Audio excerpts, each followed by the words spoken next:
On March 11, 2011, northeastern Japan was struck by one of the most powerful earthquakes ever recorded.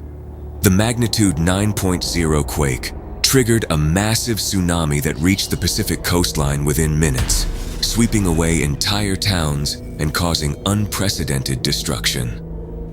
The hardest hit areas were the prefectures of Iwate, Miyagi, and Fukushima, where the waves pushed deep inland and devastated coastal communities. In this video, we will look at real footage from some of the places that were hit the hardest, including cities such as Sendai, Kesennuma, Ishinomaki, Rikuzentakata, and Minami-Soma. These scenes show the raw power of the tsunami and the scale of the disaster that changed the lives of hundreds of thousands of people. Welcome to the Top Topics channel.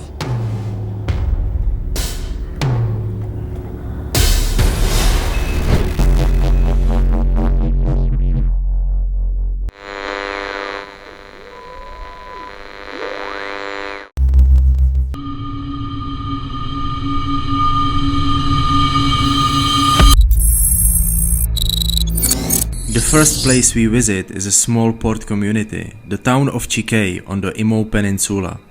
The Imo Peninsula is known for significant help of preventing the destruction of the town of Miyako, which is covered by the peninsula. However, the communities there were hit very hard and the biggest Japan's waves ever were recorded.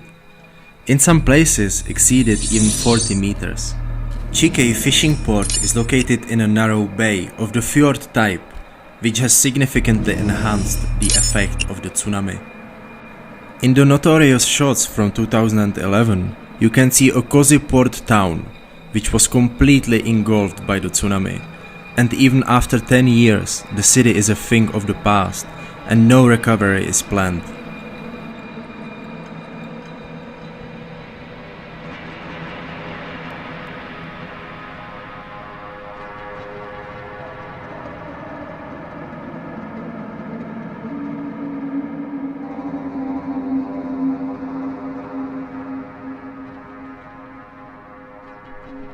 The only building that has been built since that time is this small fish processing factory. Most people refuse to return to their original homes after the terrible experience of tsunami.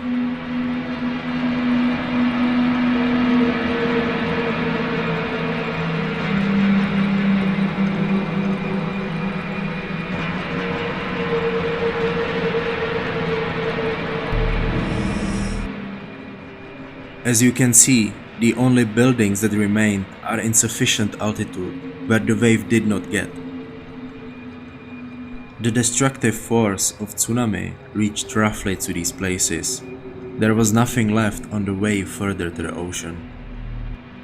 As you can see, a new bridge is being built here, and the work in general is continuing on the restoration of the subsoil and tributaries, so that any additional wave is absorbed as best as possible. Interesting is this concrete structure, which was the only one to survive the tsunami.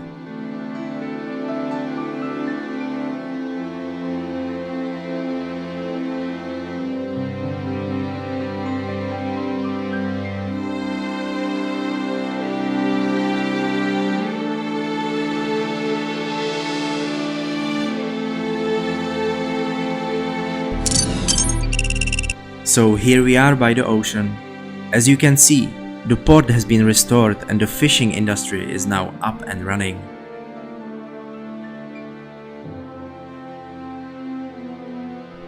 This wall is the only passive protection against the next wave, but it is obvious that it provides protection only against smaller waves.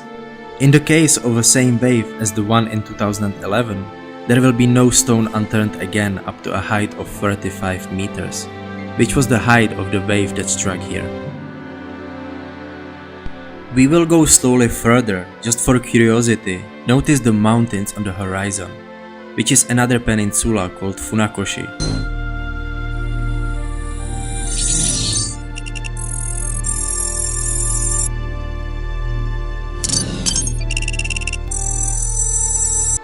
Which together with the Imo Peninsula forms a deep bay, which hides relatively large city of Yamada.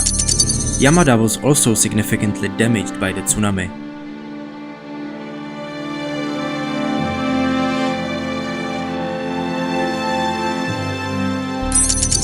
Unfortunately, there was also a strengthening of the wave, which caused overflow of the protective walls.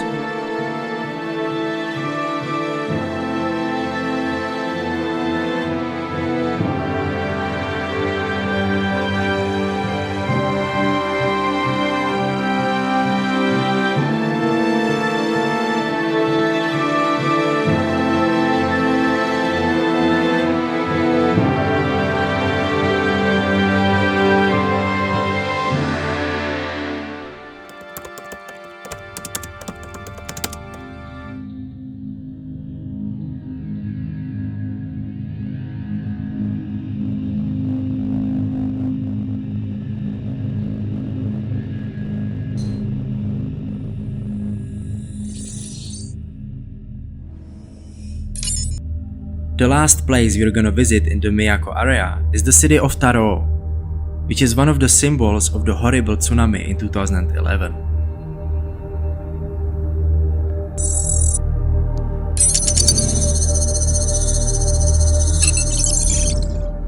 The city boasted a really large and effective protective ramparts against tsunami waves.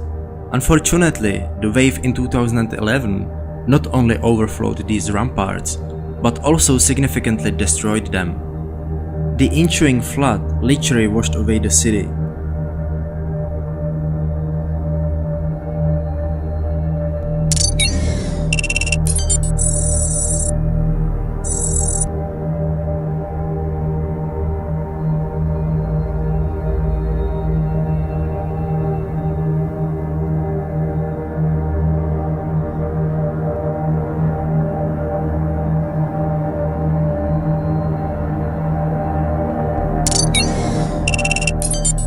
The wave came in this direction, then crashed into the opposite mountain and bounced off the city with full force. The reflected waves tend to be tremendous, as there is a tremendous accumulation of energy in such a narrow space. The city had no chance. As you can see, today there is a new, higher and better designed wall, which should reflect most of the big waves. Only the production and processing plants were rebuilt, and as you can see, a solar power plant was built in a large part of the former city.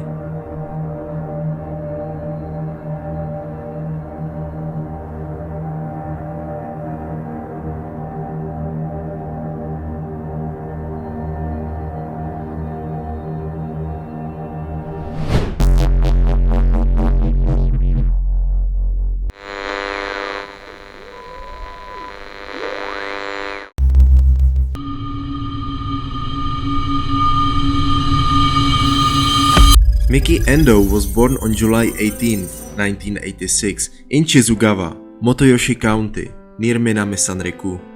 She has always wanted to work as prevention and protection worker, so she started a vocational school in Sendai.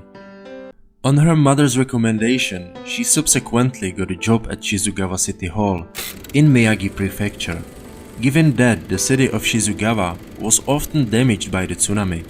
There was great interest in establishing a disaster prevention department.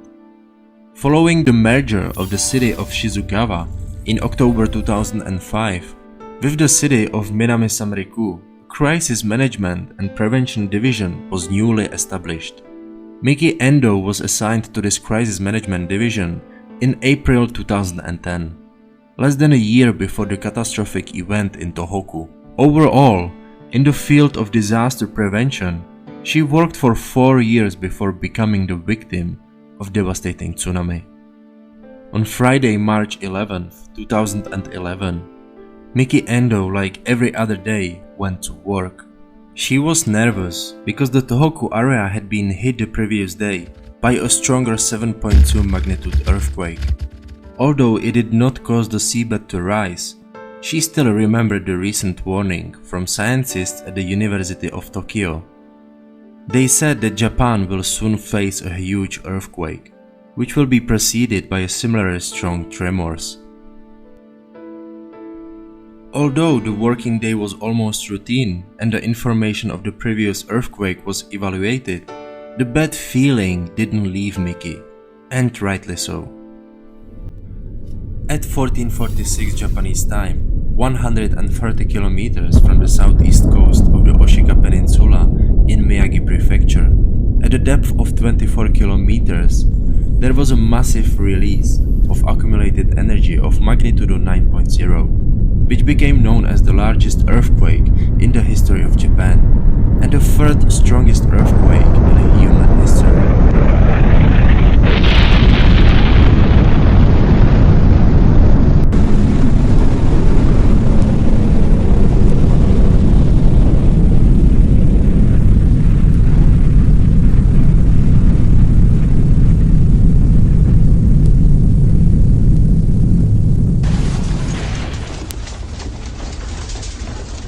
The city of Minami-Sanriku felt the tremors very strongly, as it was one of the closest cities to the epicenter of the earthquake.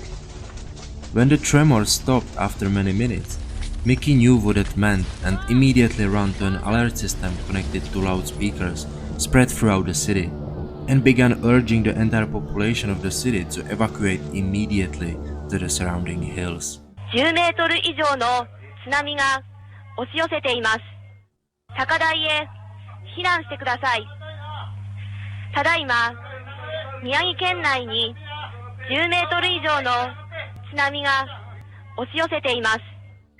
According to the strength of the tremors, she had a hunch that the tsunami would be here very quickly, and that it would be unusually large.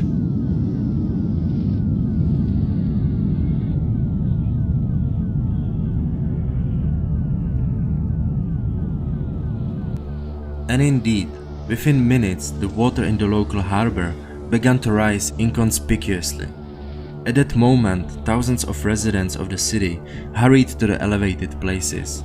Miki continued to report from the second floor of the city building, even though she had already completed her duty and was still able to evacuate successfully.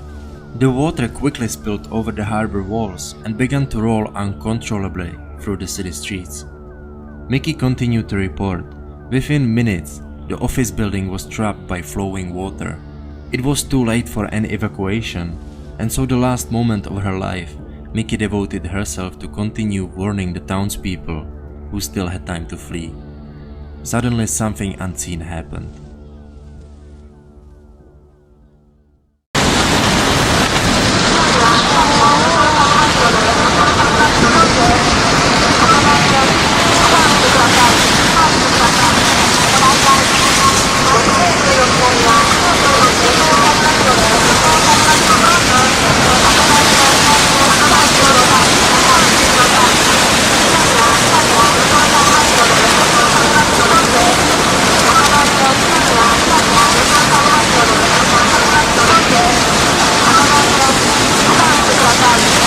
Suddenly, something unseen happened. A second, much more destructive wave rolled over the city, reaching the height of the tallest buildings. Cities were literally washed away from the ground. Only 11 out of 40 people from the office building were rescued from the roof of the building where they climbed high antennas. Miki wasn't among them. Miki Endo's body was found by a search team on April 23, 2011. More than a month after the disaster in Shizugawa Bay, near where she spent her childhood. From the City Hall building, only the steel skeleton remained, and most of the city disappeared from the Earth's surface. But the heroic deed of Miki Endo was not forgotten. 6 months after the earthquake, Yoshihiko Noda, former Prime Minister of Japan, said, "There is something we must never forget in the midst of this national crisis. It is the noble spirit of the Japanese people, manifested in despair from the great earthquake." Miki Endo was not interested in her own life and maintained a sense of mission. The following year, in 2012, her story was published in the moral teaching material used in public elementary, high school, and college in Saitama Prefecture, entitled The Voice of an Angel, as a story that teaches a sense of mission and spirit that contributes to society. The Minami-Sanriku City Council has agreed to preserve the torso of the City Hall building as a memento of earthquake remnants, in memory of the brave woman Miki Endo, the savior of thousands of fellow citizens. Miki Endo, who planned to marry her boyfriend in September 2011 and still sacrificed her life for others. We will not forget.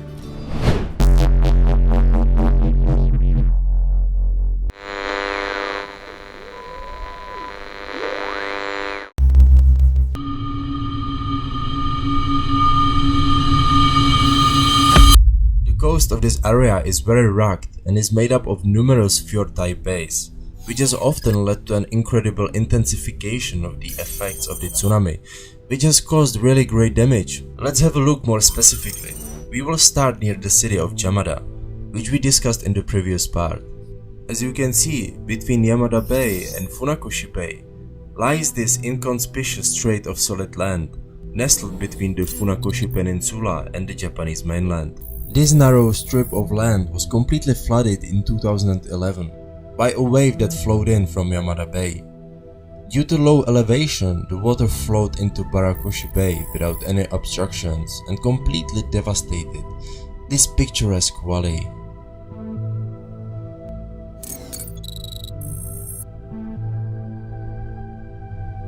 We are on a newly built breakwater, and what we see in front of us is Yamada Bay.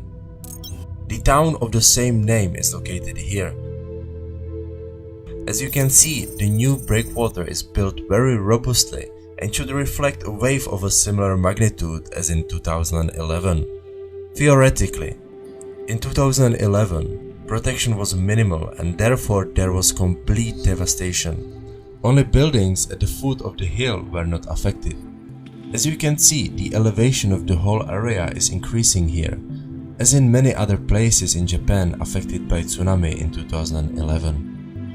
Buildings are being built in these elevated places, which are thus much better protected. The whole operation is unbelievable, especially from a logistical point of view, as tens of trucks, millions of tons of material are transported from the inland. In this way, the altitude of the original space rises by up to 15 meters. When we look behind these fences bordering the construction of this magnificent work, we still see the remnants of the destructive force of the tsunami.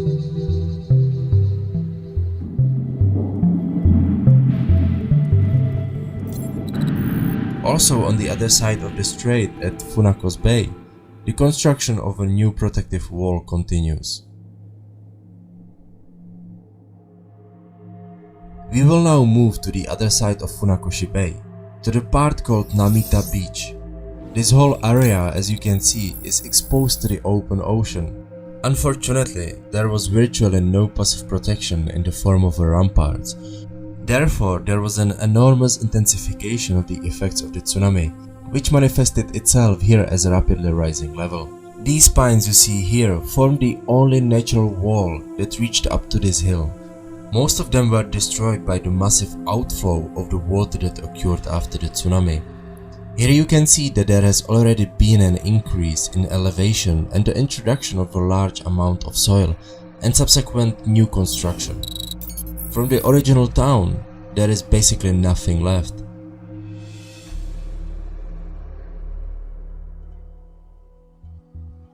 As you can see, the outflow of water was really enormous and destructive.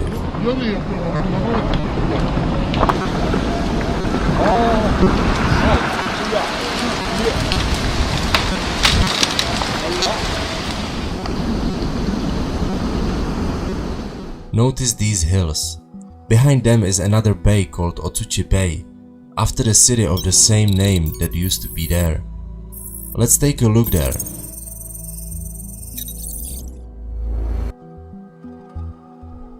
As you can see, the bay is very large. The wave came from this direction, around the lighthouse, the destruction of which is notorious and was captured in many videos in 2011.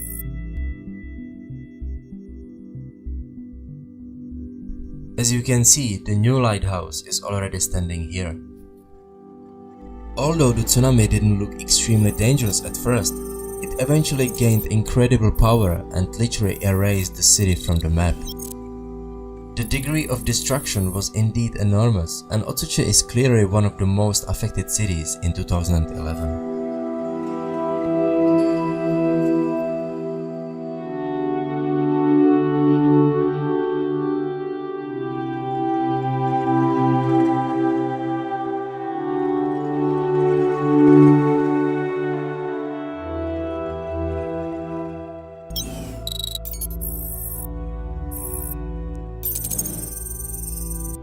Here you see the appearance of the city several years after the disaster.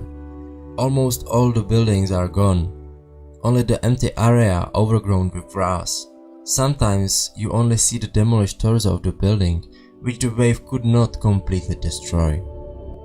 Most of them were massive reinforced concrete structures. Looking at these buildings is a frightening idea of what the wave must have had. As elsewhere in the affected areas, reconstruction work is progressing here, and again, also increasing the elevation of the terrain. The main weakness of the city were the relatively low breakwaters, which the wave easily overcame. As you can see, new, much larger breakwaters are being completed today, which should bring the desired protection to the city. As proof that the city is beginning to revive, it is also the fact that in this part of the city, very close to the ocean, these industrial enterprises were built.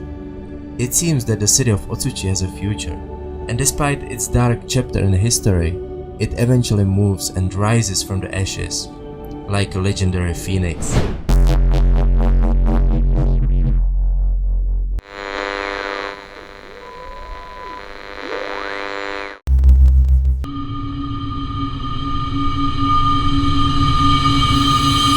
The first and fundamental reason why the city of Kesennuma, as well as the whole area, was hit hard is the location of the city. The city lies directly opposite the epicenter of the earthquake, where energy was released at the tectonic fault and the seabed was raised. This fact and the distance of the city, only 65 miles from the epicenter, was enough indication that the tsunami would strike the city very strongly and very quickly. Another reason is that the entire northern area of Miyagi Prefecture, where the city is located, has sunk slightly into earth crust by as much as 3/4 of a meter, which has significantly facilitated the spread of the tsunami. When we look closely at the structure of the coast, you would maybe think that the city was well protected by the deep bay in which it is located, and also by the island of Oshima. But as well known, it is in the deep bays that the effects of the tsunami are greatly enhanced, as the tsunami from the open sea is pushed into a narrow space, which begins to accumulate a large amount of energy in the wave that would otherwise spill over. In addition, the overall duration of the tsunami is significantly extended. The wave manifests itself as a flood of furiously flowing and rapidly rising water. The town of Kesennuma was damaged by the existence of the island of Oshima, as a strong current was pushed into these two narrow bays, and just before the city merged into one single stream that invaded the city, like when two huge and flooded great rivers come together. The wave spread along the path of least resistance, the Okawa River, and also to the local port.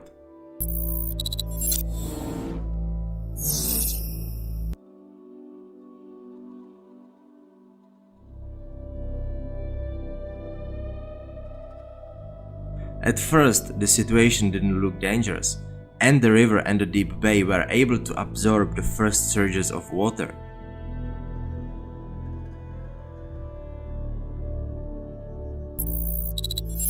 However, the flow of water was still growing, and moreover, after the flooding of the port, the water had nowhere to spread.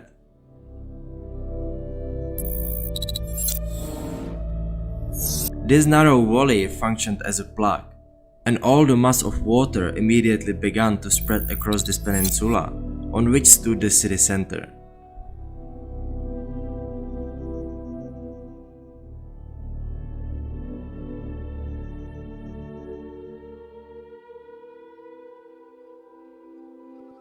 Then something happened that was fatal for the city of Kesennuma, as well as for the city of Minami-Sanriku, Onagawa, and Rikuzentakata. The second, much more destructive wave came, which accomplished the work of destruction. This wave has long been speculated because it was so large that it broke long before the coast, and the witnesses described it in the afflicted towns only as a sudden increase in the flow of water and a rise in the water level. Recently, however, a unique video has seen the light of day from the town of Kesennuma, where this huge wall of water was captured. What you are about to see is a wave of destruction, which was located only for this area and which, according to scientists from the University of Tokyo, comes from a different source than the wave that hit the entire coast of Japan. Research continues, but we know this was just another reason why the area has been so badly damaged. As the wave spilled far in front of the shore and flowed into the city in the form of a raging flood, the water immediately flowed across the peninsula, merging with the current in the Okawa river, creating a terrifying spectacle. Within minutes, the city center was completely washed away, and the tsunami showed its incredibly destructive power. The whole destruction of the city was completed by a huge fire, which arose in the refineries of petroleum products, of which there were several in the city. It was one of the most devastating fires in the history of Japan. The next day, only debris remained from the city. The balance was frightening, nearly 1,500 dead and billions of dollars in damage.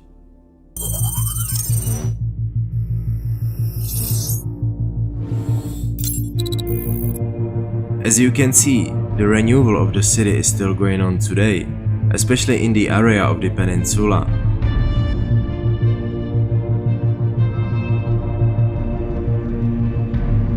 The recovery will take many more years, but progress is still visible after 10 years. The elevation of the space is artificially increased, as in other cities, so that any further wave will not cause such damage.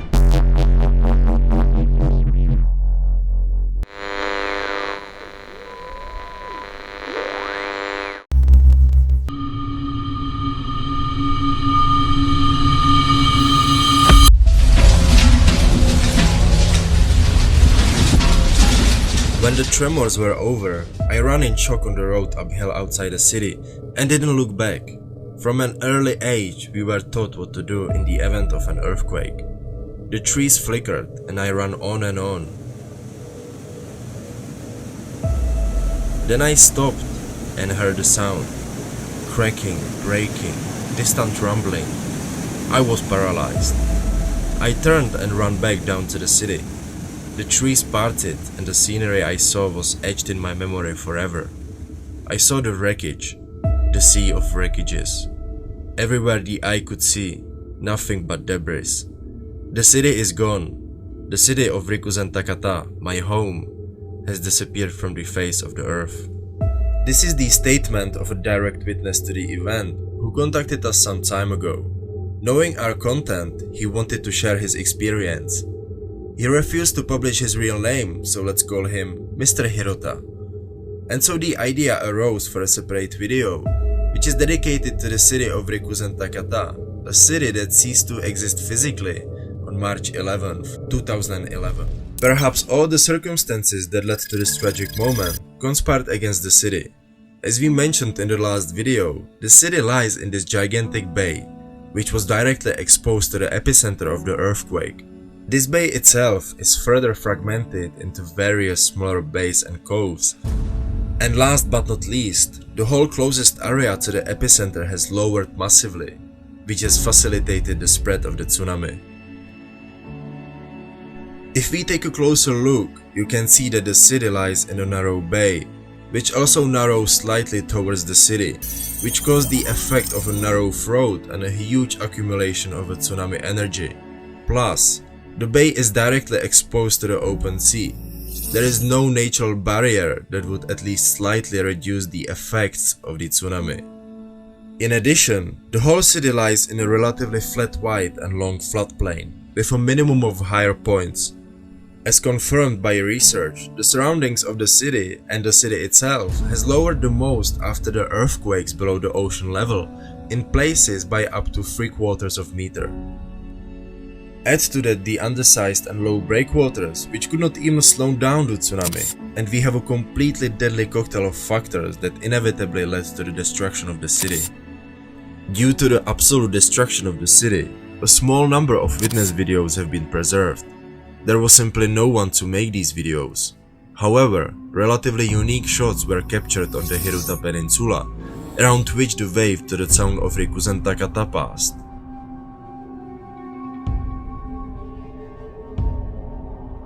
From these shots, it is clear that with this enormous rise in ocean level, nearby Rikuzentakata had no chance to stand against it.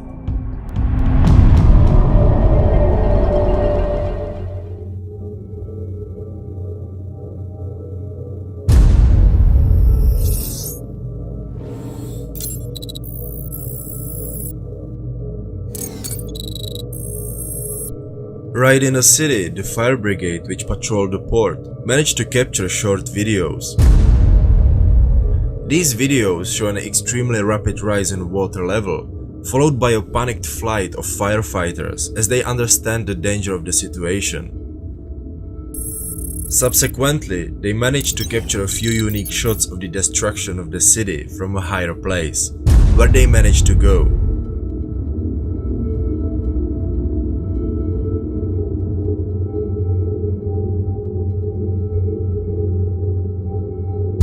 Within minutes, the city was demolished. There was really just an ocean of wreckages left behind, which offered a really scary spectacle. Thanks to the low ridge of the city, large sea lagoons were maintained here for many months. Later they were labor dried. The size of the destroyed area is really shocking and beyond human comprehension. What happened here must have been real hell.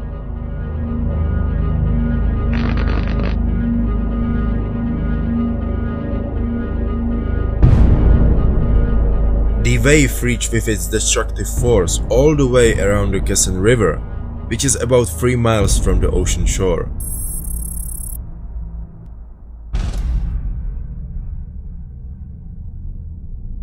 Overall, the damage was enormous. Over 1,700 people died, which was 10% of the city's population. Property damage was in the billions of dollars. Mr. Hirota lost part of his family and also a few friends.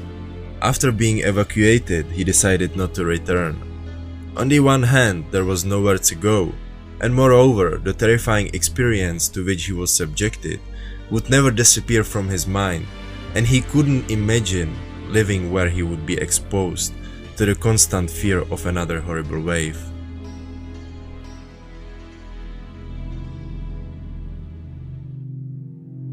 However, the city itself is experiencing a lively construction industry. The main goal of the builders is to increase the whole space, so the next wave has much harder opportunities to spread. This is happening in most of the affected areas by the tsunami in 2011. But here, in Rikuzentakata, this activity is taking place in a particularly magnificent form.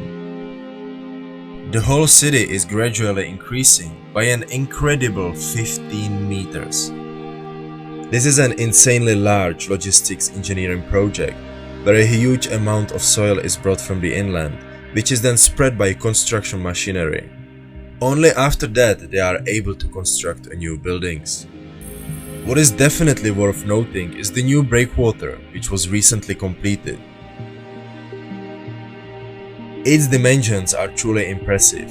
The height of the new rampart is 42 feet, which is slightly more than the height of the wave in 2011.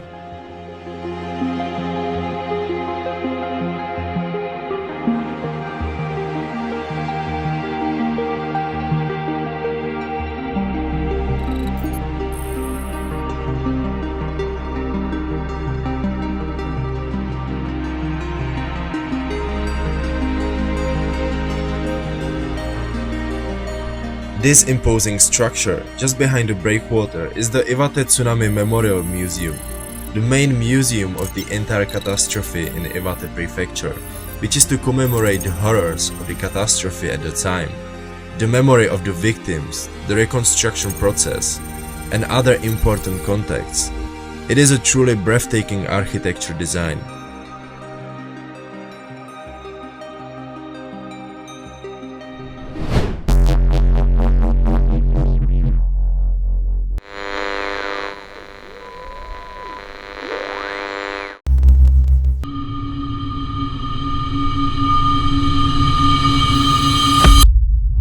Now, let's start where we left off in the last episode, and that is in the big bay near the city of Otsuchi. On the other side of the bay is the first part of the city of Kamaishi, called Shiritsu. Just like the city of Otsuchi, all the buildings here were erased from the face of the earth.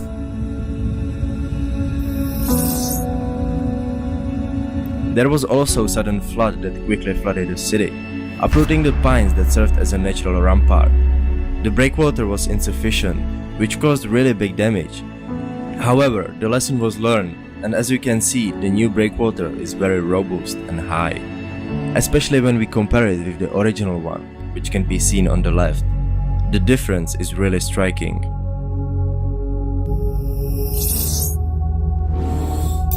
The whole city agreed on the same strategy as the city of Fudai once did, the construction of a massive wall.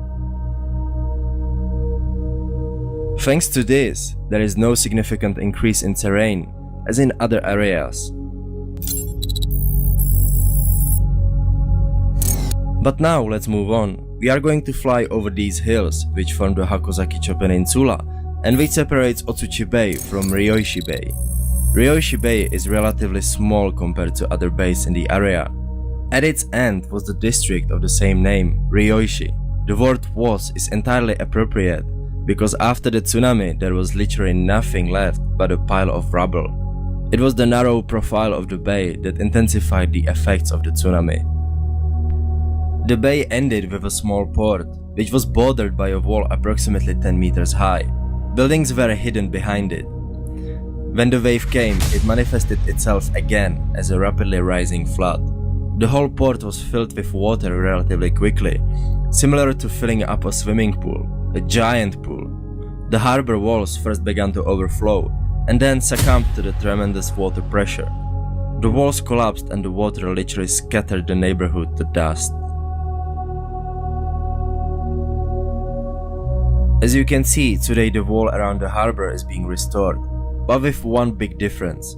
There will no longer be any residential buildings behind the walls, and the whole district has moved hundreds of meters inland, where the whole valley is increased in places by up to 15 meters. What you see is an incredible engineering work, where the landscape was completely transformed. The buildings that will one day stand here should certainly not be reached by another wave.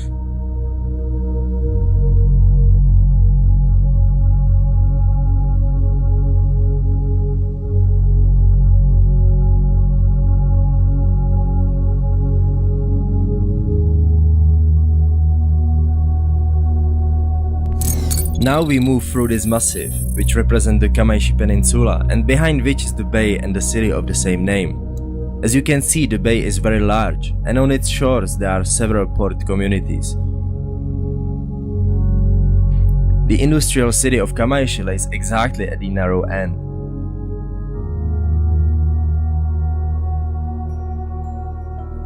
New breakwaters were built at the estuary of the bay, because the original ones were swept away. However, this solution is only to break the wave. The purpose is not to stop it. In the case of a large wave, their effect on stopping the water is minimal.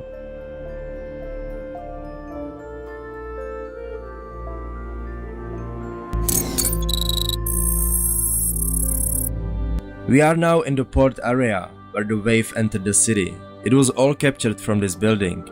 Over here, the force of the water was so enormous that the whole port district disappeared, except for the large concrete buildings. Tsunami also recorded from these elevated terraces on the surrounding hills, where a large part of the population went during the evacuation.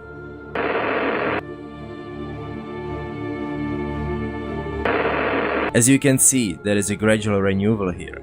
but unlike other cities, there is no significant increase in terrain. Several concrete buildings withstood the tsunami here, while smaller brick and wood buildings were scattered. The future tsunami protection strategy in this area is therefore different. Other very durable concrete buildings, most probably industrial ones, that will withstand the tsunami will be built here. No small residential buildings. That means that in the case of a wave, people could hide on the roofs or on higher floors, which ensures safe survival. An interesting strategy and very different from other cities. The city center itself was very seriously damaged. But what was a great advantage for Kamaishi is that there were also many concrete buildings, which significantly slowed down the tsunami and spilled it into the streets, so the water lost most of its energy. This place is notorious, and there has been a flood of many lighter buildings from the city center.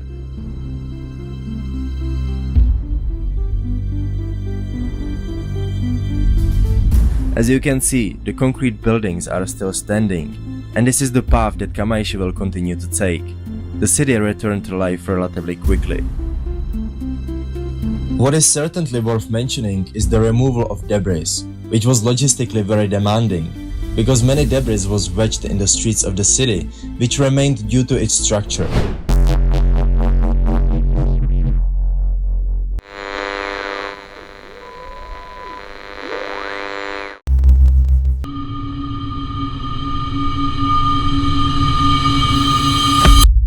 Ofunato is located almost exactly in the center of the mountainous area bounded by Miyako to the north and Onagawa harbor to the south. Just 50 miles from the epicenter of the March 11, 2011 earthquake, and was subjected to the direct effect of the tsunami waves.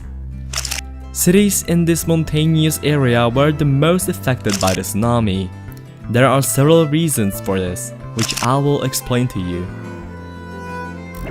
The first is that the bathymetry of the coastal waters is characterized by a steep rise in the seabed just offshore. As a result, the wave was able to reach the shores completely unnoticed and without any loss of energy. The second reason is that the whole area is characterized by deep funnel-shaped bays, which means that these bays gradually narrow towards the shore. As a result, the water is forced into these bays with tremendous force. And at the same time, due to the narrow profile of the bay, there is a strong upwelling of up to several tens of meters. This happens very subtly at first with the gradual rise of the water level in the harbor, followed by overflow of the dikes and gradual flooding of the surrounding infrastructure and buildings. In the final stage, the crest of the wave is pushed into the bay and a very rapid catastrophic flood occurs, devastating everything. At this stage, the water level can peak at up to 100 feet. The third and least known reason is that the tsunami was made up of two completely different waves, each with its source at a different fault location.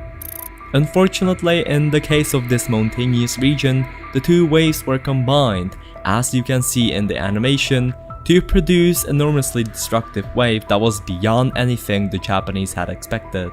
Note that with this double wave, neither the north nor the south of the affected area was affected, only the mountainous center.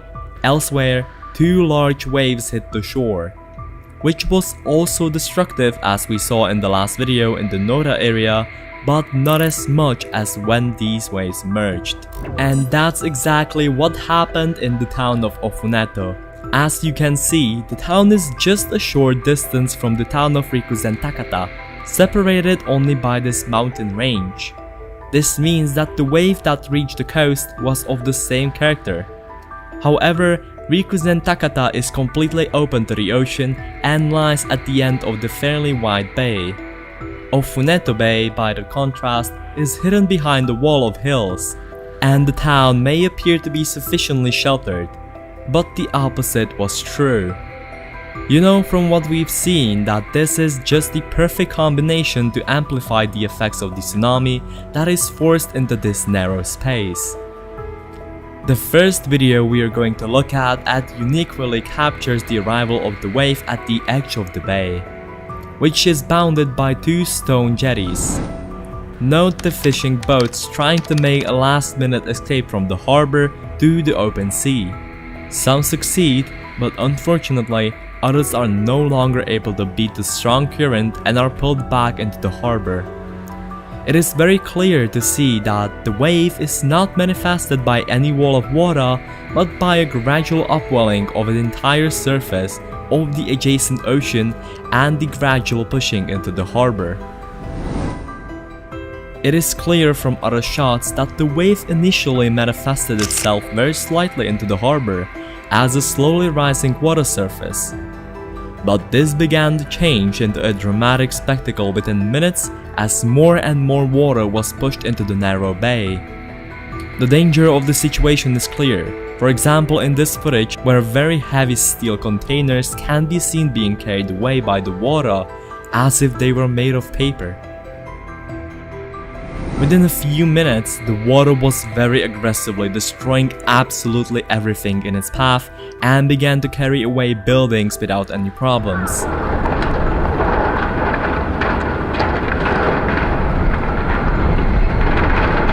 The level thus gradually rose to 35 feet of strong flowing water, which meant the destruction of most of the city and the destruction of everything not more than 35 feet in height.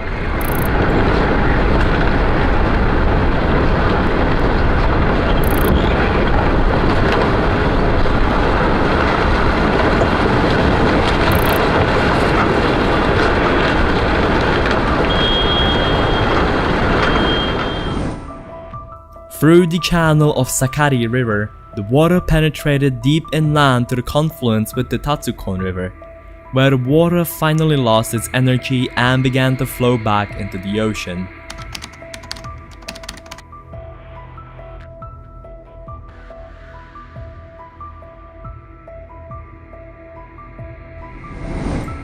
And this was the second act of the whole disaster, because the backflow of the water was absolutely extreme in the town of Ofunato, and what the wave itself did not destroy, the backflow of the water perfected and washed away.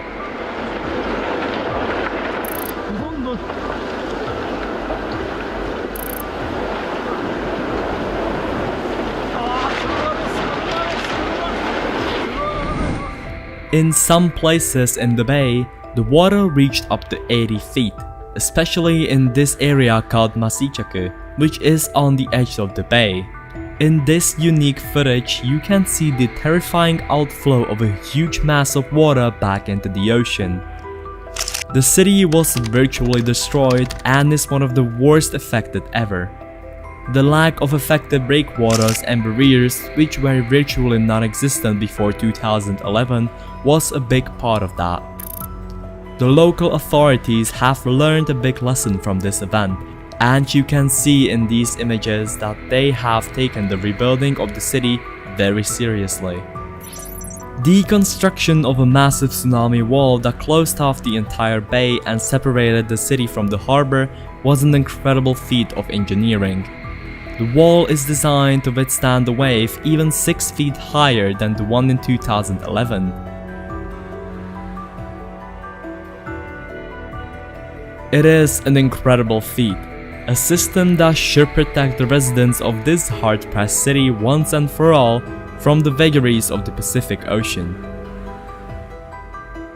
The Japanese have managed to close any loophole here, and the wave should naturally peak behind these waters and return to the ocean without any major damage.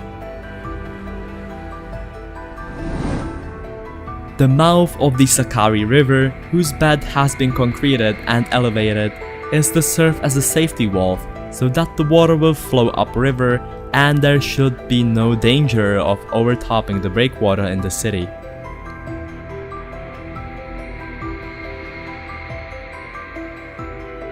Hopefully a similar event will not happen again and the city will succeed in its fight with nature next time.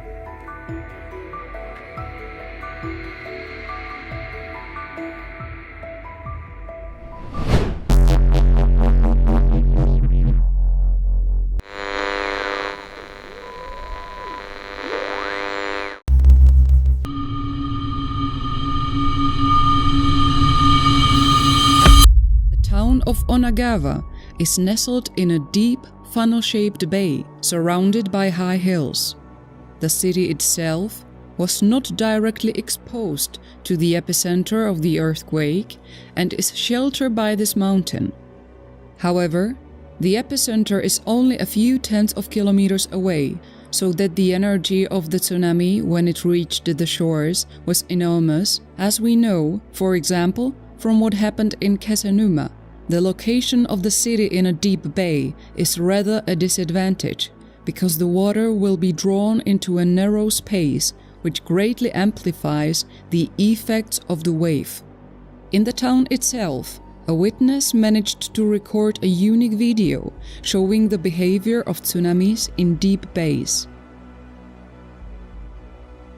The video shows the water rising steadily, but not aggressively, up to 65 feet, the level of the top floors of buildings.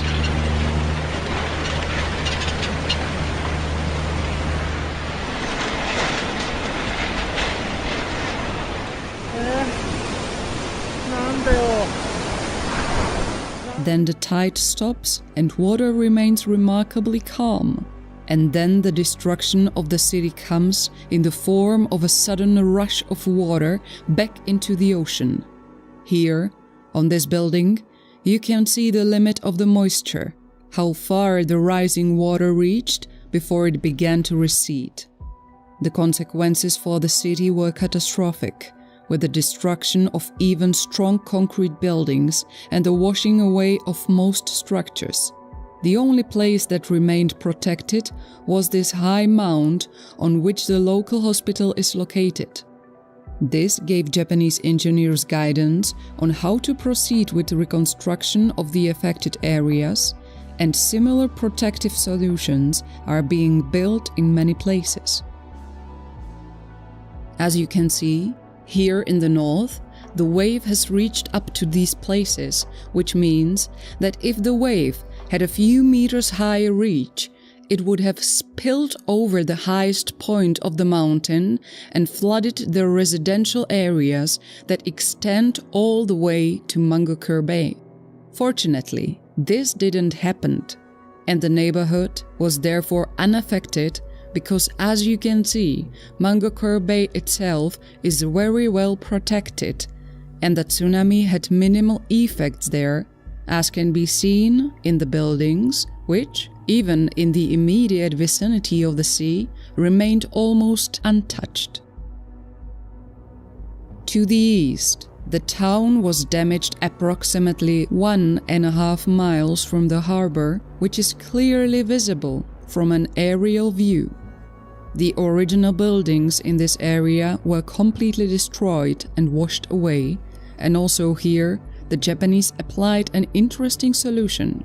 The original buildings here were quickly replaced by these container houses, which can be built in a very short time. Other parts of this area are still deserted, and in places there is ongoing reconstruction. As you can see here, even the shops here are housed in containers, which may seem inconvenient, but it is an effective solution, and it seems that this type of construction will continue to gain ground, because in the event of another wave of destruction, everything can be rebuilt relatively quickly.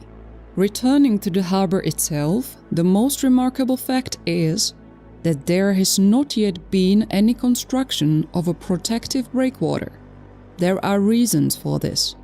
Such a wall would have to be at least 100 feet high to have the necessary effect, but the locals couldn't imagine such a concrete monster and rejected this solution. Instead, other interesting solutions are being pursued. The whole area, away from the harbor, is being massively raised, and only on these raised platforms will buildings be constructed. The next wave will therefore bypass the new buildings. In the immediate vicinity of the sea, only industrial and warehouse buildings, which can be easily rebuilt, will be placed. There will be no residential buildings here in the future, thus minimizing the possible loss of life. Onagawa, in short, has chosen an interesting path after its tragic experience. Another interesting testimony of the effects of the tsunami in the area comes from the fishing town of Agatsusho, which lies on the right bank of the beginning of the deeper Ogatsu Bay. Also here, the video shows the sudden impact of the tsunami in the form of an unexpected rise in sea level.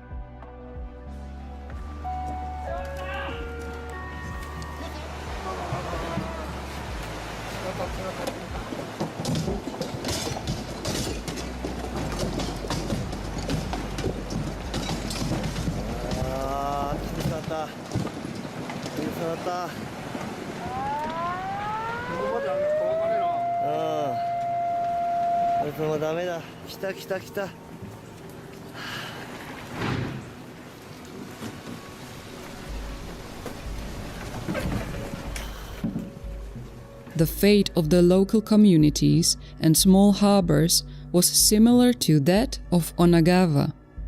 Very few buildings remain in place, and even the town of Kamiogatsu, at the very end of the bay, didn't survive the tsunami.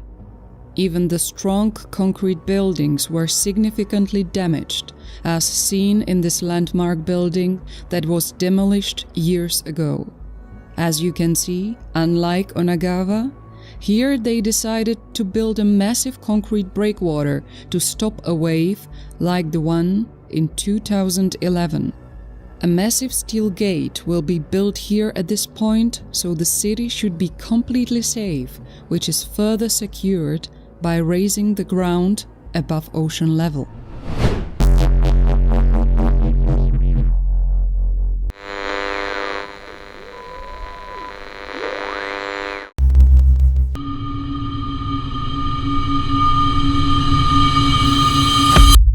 In this episode, we bring you another story from those times.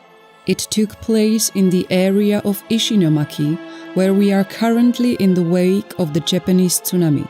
It's the story of two friends, Yoshio and Akemi, who were forever separated at the time by the devastating wave. They both lived in a small community on the coast called Okawa. It lay in a forgotten corner of Japan, under the hills and among the rice paddies, on the border between modern Japan and the mysterious northern regions. Yoshio and Akemi both attended the same school in Okawa, which was located over 200 miles north of the Tokyo gigapolis, on the banks of the Great Kitakami River, which, 2 miles from the school, flows into the Pacific Ocean.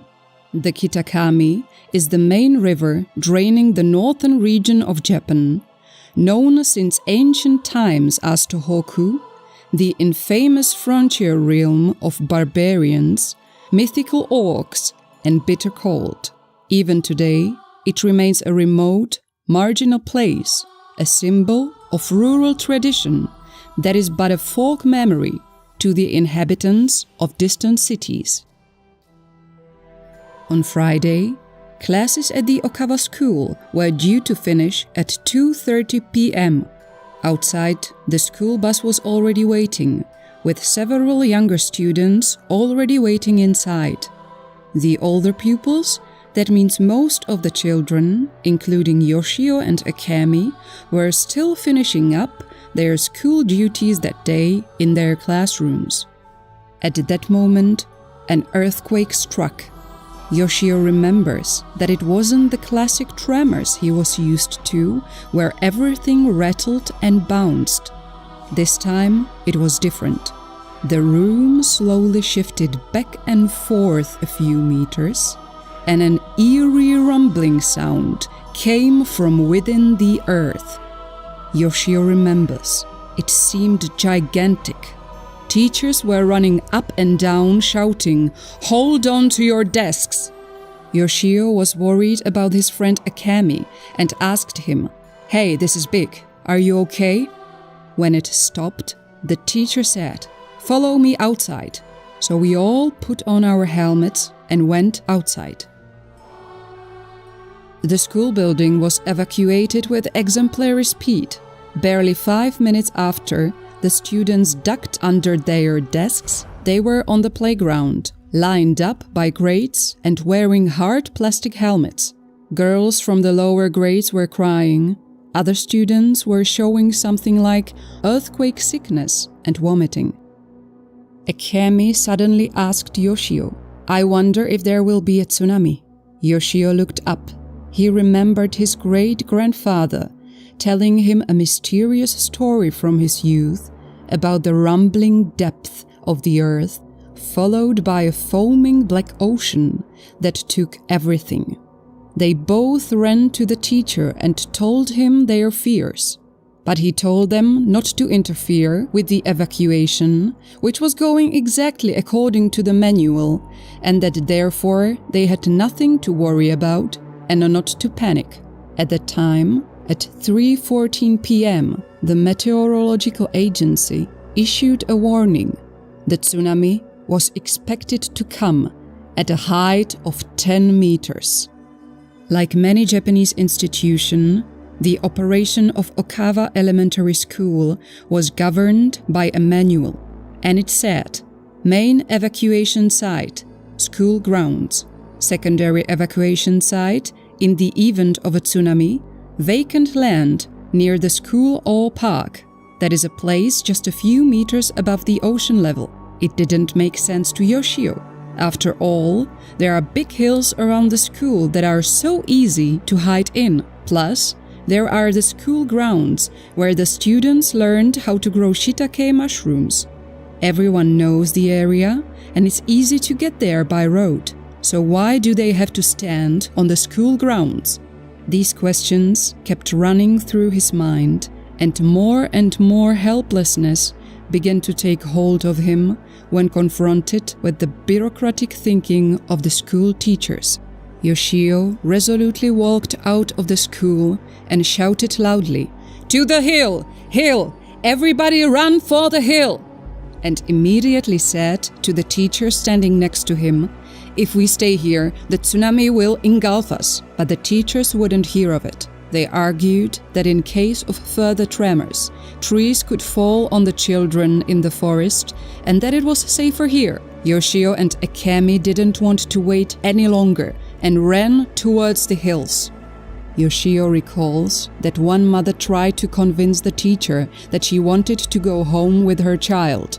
She was told, "It's dangerous to go home now, so it's better to stay at school."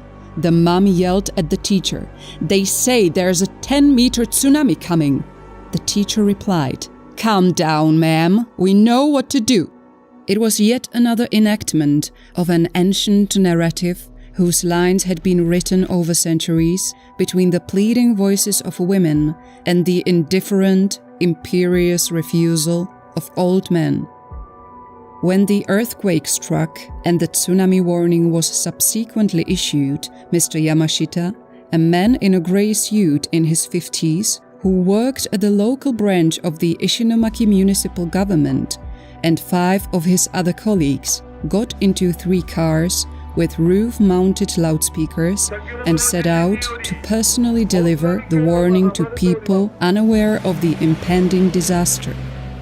Mr. Yamashita recalls, "We were driving about a mile off the coast and something extraordinary was happening at the point where the sea meets the land. The place was Matsubara, a scythe of fields and sand where a strip of pine forest grew along the beach. The trees were centuries old. Many of them were around 20 meters tall. I could see the white wave foaming over the tops of the trees. It fell over them like a waterfall. And in the other direction, cars were coming and drivers were shouting at us, 'A tsunami is coming, turn around!'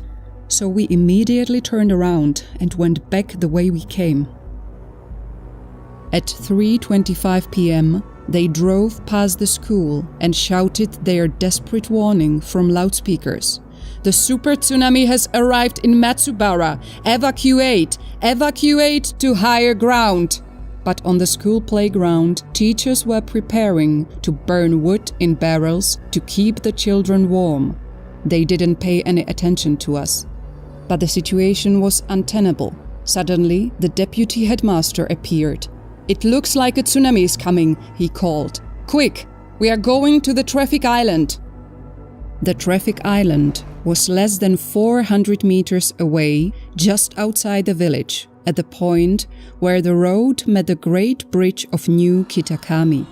As you can see here, this is a spot just a few meters above the surrounding terrain, which then slopes down again. And this is where the teachers would herd the students instead of immediately fleeing into the nearby hills. It was a trap. It was a fatal and irreversible decision. As the students and teachers approached the traffic island, the impending disaster was revealed to them. A massive mass of water was already flowing down the Kitakami River. The river was full to the brim, and the first splashes of water had already begun to overflow the protective levee. The teachers in the lead froze in the face of the wave. The others, including Yoshi and Akemi, immediately turned. They immediately ran to the hill behind the school. Yoshio turned around and saw that the water was already massively over the mound and rolling in their direction. He had yet to notice that the traffic island, where most of his classmates and teachers were staying, had been covered by the massive blow of another wave and disappeared under the water. They found themselves at the bottom of the hill, in the steepest and most densely wooded part of the slope. At some point, Yoshio realized that Akemi had fallen. He tried to pull his friend up, but failed. Akemi disappeared into the dark water. He scrambled further up the hill. As he did, he looked over his shoulder and saw the dark tsunami rising behind him. It touched his feet. "It felt like a huge gravitational force when it hit me," he said. "It was like someone was pushing me with great force. I couldn't breathe. I was struggling for breath." Then darkness overcame him. It smelled of brine, mud, and seaweed. Suddenly he surfaced, and a force threw him up the slope. He grabbed a tree and stumbled with the last of his strength uphill. He was already out of reach of the raging water that had swallowed everything below him. Exhausted, Yoshio fell on his back, blinded by the mud, and all he could hear was the splashing, rumbling, crunching, and creaking of wood and concrete, metal and tile. He was badly injured, bruised, and temporarily blinded, but he survived. His friend wasn't so lucky. From the 78 students who were there that day, 74 did not survive the event. Of the 11 teachers, only one survived. It took many years for the Japanese authorities to admit wrongdoing in the evacuation of the school. For a long time, those responsible defended themselves, but the faulty manuals and the actions of the school staff were so dramatically wrong that the matter couldn't be covered up. And so, 5 years after the disaster, there was finally, after a long trial, a material compensation for the parents and an admission of guilt by the authorities for the needless death of many children. The school is now a place of pilgrimage, a memorial, and a silent reminder that nature and its forces do not care about any manuals and official procedures. Let this be a legacy for future generations, not only in Japan, but everywhere in the world where people are faced with the power of nature.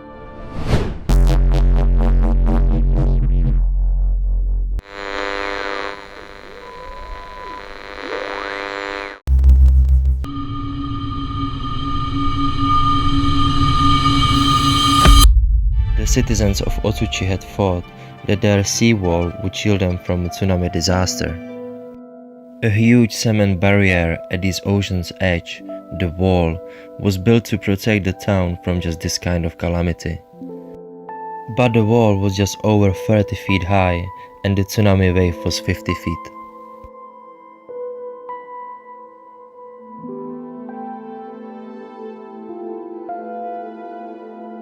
Unfortunately, the wall took a hit as hard as the town did.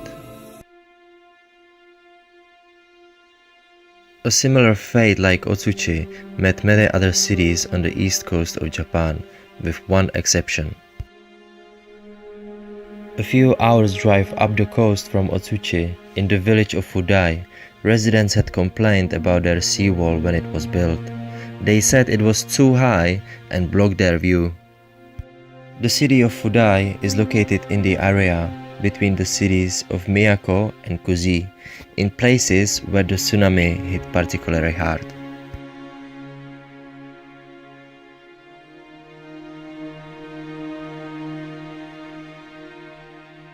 The very wave that demolished Otsuchi had barely touched Fudai. One villager said that the only water to touch the town was the spray in the wind.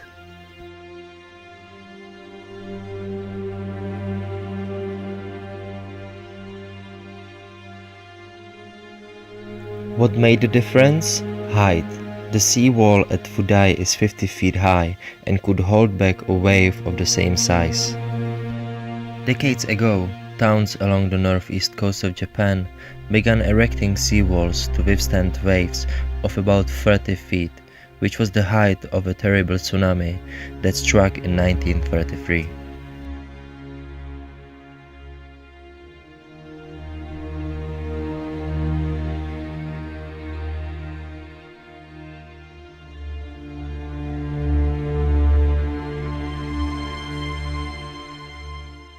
Kotoko Wamura was the mayor of Fudai when the town began planning its seawall in the 1960s. Wamura had been a young man when the 1933 tsunami wiped out Fudai, and the memories made him determined not to let it happen again.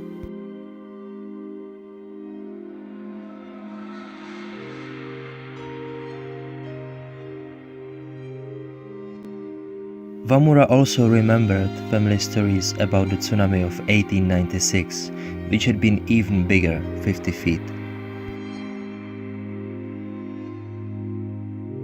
When it came time to draw up the plans for Fudai seawall and later floodgate, Wamura insisted they both be 50 feet high. Many of the villagers were furious, unconvinced. They needed a wall that was so expensive and so ugly, blocking their ocean view. But Wamura wouldn't back down. Fudai got the tallest seawall on the whole northeast coast. Mayor Wamura was not alive to see his wall protect the people who live in its shadow.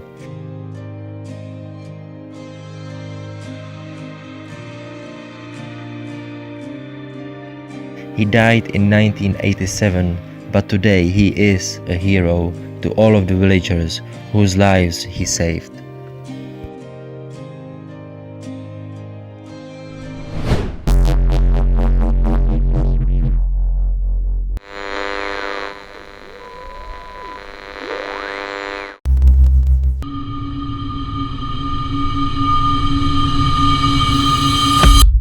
While the area between the cities of Ishinomaki and Iwaki is defined by flat coastline and shallow sea. From Onagawa City to Miyako City, the coastline is very rugged, filled with large fjord-like bays and a rapid drop-off of the bottom to the depths. However, from Miyako further north, the character of the coastline begins to change visibly. While there is still a rugged and gigantic coastline, and a fairly rapid drop into the deep ocean, the bays are no longer so deep and narrow, but instead are very wide and not very far inland. Due to the great depth of the ocean extending to the very boundaries of the bays, the tsunami could move under the surface up to very close to the coast, similar to the southern fjord area. However, this is where the similarity ends. Due to the wide and open mouths of the bays, the tsunami, after entering the bay, was able to form impressive walls of water that overflowed very close to the shore, thanks to the sufficient energy that the wave did not lose by rubbing against the bottom. The waves created an unrepeatable and very dangerous spectacle. The first prime example is a wave strike in the Tanohata area, near the settlement of Aketo.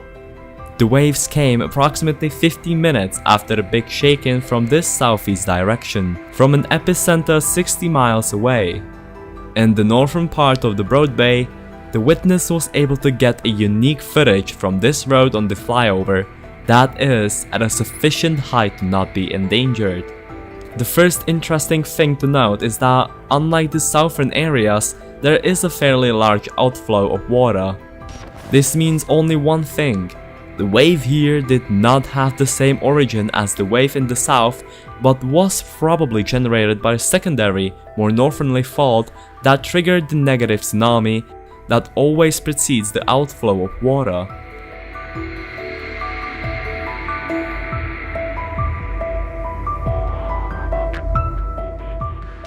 Here we see the rapid return of water and the relatively rapid filling of the bay with water, typical of this type of tsunami.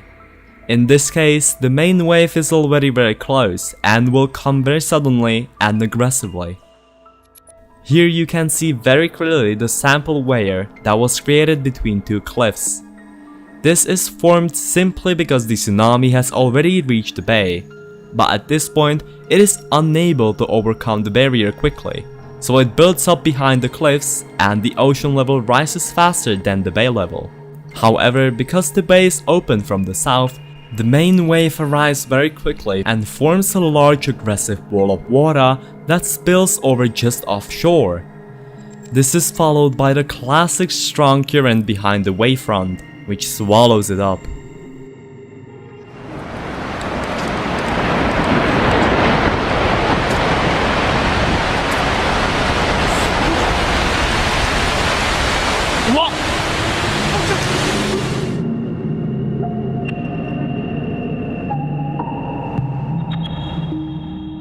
In photos from 2013, we can see that the wave destroyed the original breakwater and subsequently flooded this entire valley.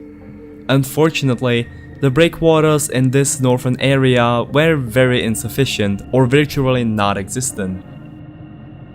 Based on this experience, a 2 times higher wall was built to withstand the 2011 wave 100%.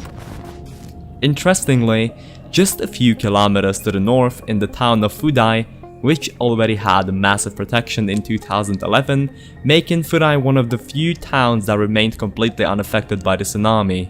The protective wall still stands majestically here and is a silent witness to the terrifying event of 2011. We dedicated a separate episode on our channel to this town and its mayor, Mr. Wamura.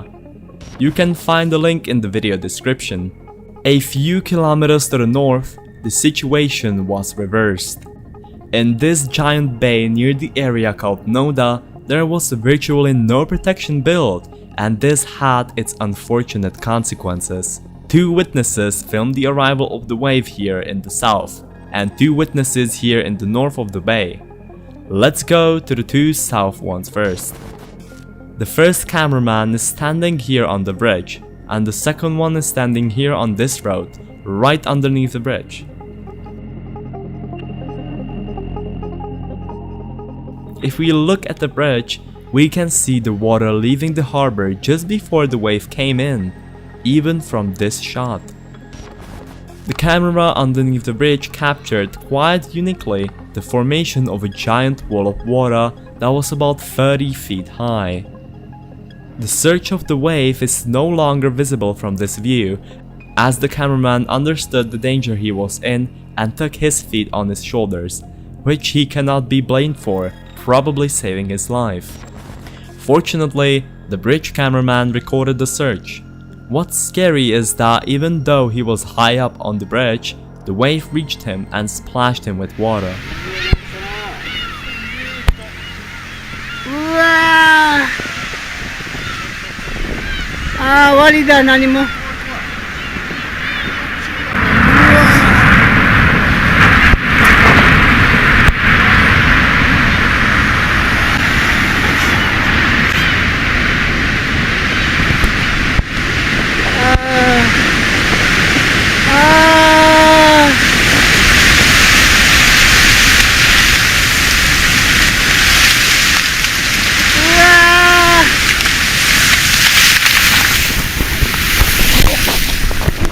You can see here that the bridge is high above the ocean level, so the wave was huge. In the northern part of the bay, the cameraman was somewhere on this hill. It is impossible to pinpoint the exact location, but a clue is this old breakwater which is visible in the 2011 video. The video only shows the arrival of the second wave, as the coastline is already flooded after the first wave hit. Nevertheless, this example clearly shows an example of an approaching wave that hits the breakwater with enormous force.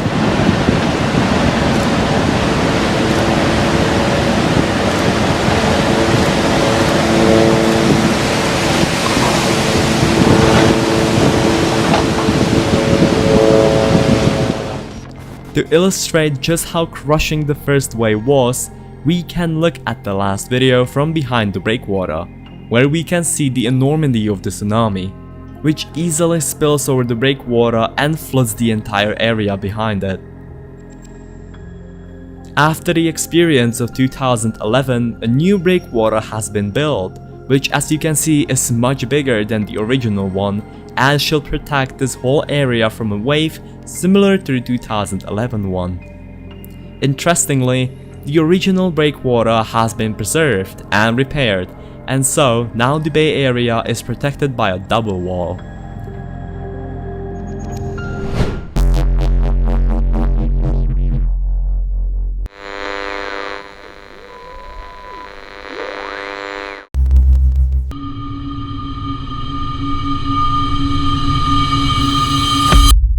The city of Ishinomaki was located very close to the epicenter of a strong undersea earthquake.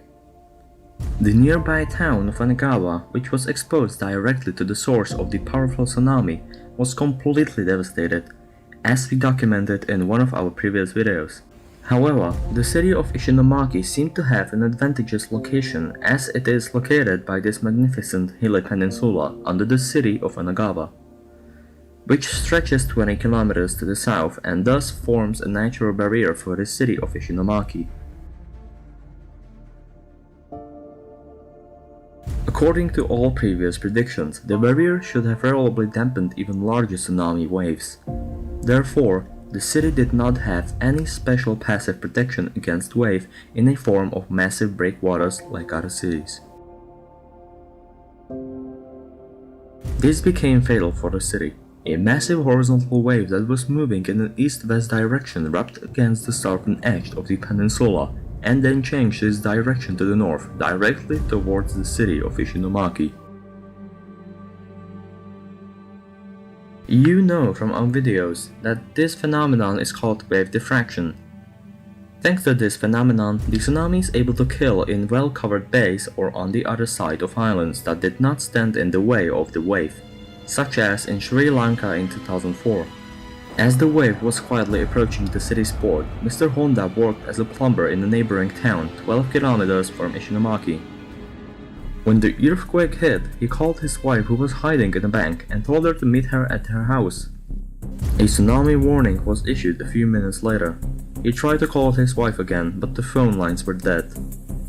Fearing for her safety, Hiroyuki jumped into his car and rushed home to meet her so they could evacuate to higher ground together. Cars drove past him in the opposite direction, making their way to the established evacuation zones. Meanwhile, the wave has already reached the city's port. Due to the diffraction, it manifested as a flood of rippling, raging water that immediately engulfed the harbor quays and piers and began destroying the infrastructure, as you can see in this rare video.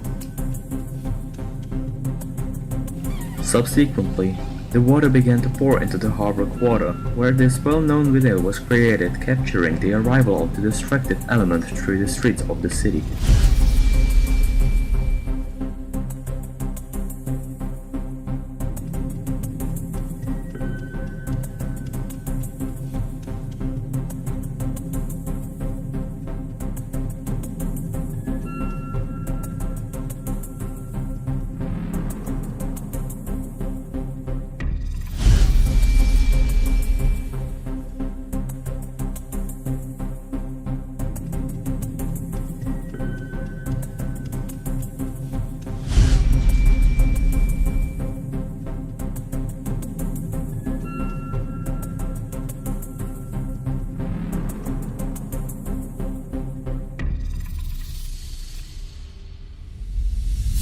And just at that same moment, Mr. Honda was approaching the neighborhood where he lived, which is adjacent to the port. Suddenly, he saw what appeared to be a barrier in the distance.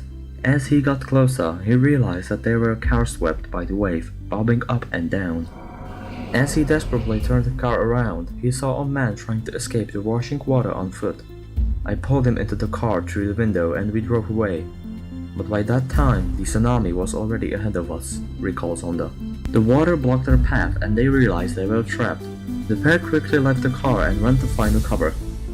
The water was approaching and the last option for both men was to scramble up the nearby trees. As soon as they reached them, the water swept away everything below them. It's hard to imagine the power of a tsunami unless you've experienced it. It's a destructive force that just engulfs and wipes out everything in its path. The tsunami quickly spread to other districts of the city and covered almost 5 square kilometers, which is 500 hectares, flooding almost 50% of the city. The Ishinomaki tsunami destroyed more than 50,000 houses and buildings, destroyed the vibrant city center and most of its port and infrastructure. Almost 3,100 people lost their life in the city. Mr. Honda did not come down from the pine tree until the next morning, March 12th. It looked like his city had been destroyed by an atomic bomb. Wading through the wreckage and dodging parts of wrecked boats washed ashore by the waves, it was a terrifying feeling. Half-collapsed buildings were submerged in water and he struggled to breathe the air, which was full of acrid smoke. When he arrived at the evacuation center at the school on elevated place, he found out his wife was alive because she had been evacuated in time. But overnight, they lost friends, their house, and indeed a part of the city that made up their lives. They will never forget this dark and terrifying day. The tsunami took almost everything from me, but the most valuable thing, our lives, was preserved. We take it as a new chance for a new life. Many of us were not so lucky. Mr. Honda concludes his life story. Today, the city is experiencing a real renaissance, and just like in other parts of Japan, renewal is happening on an accelerated pace. Although the traces of the tsunami are still visible, they are diminishing. After the experience of 2011, a system of sophisticated ramparts and breakwaters is being built around the entire city, with a height of up to 10 meters in the area of the harbor and the mouth of Old Kitakami River, which should contain even a wave the size of the one from 2011. We wish the residents to pass the next test and win against the elements this time, because as you know from our videos, it's not a question of if it will happen next time, but only when.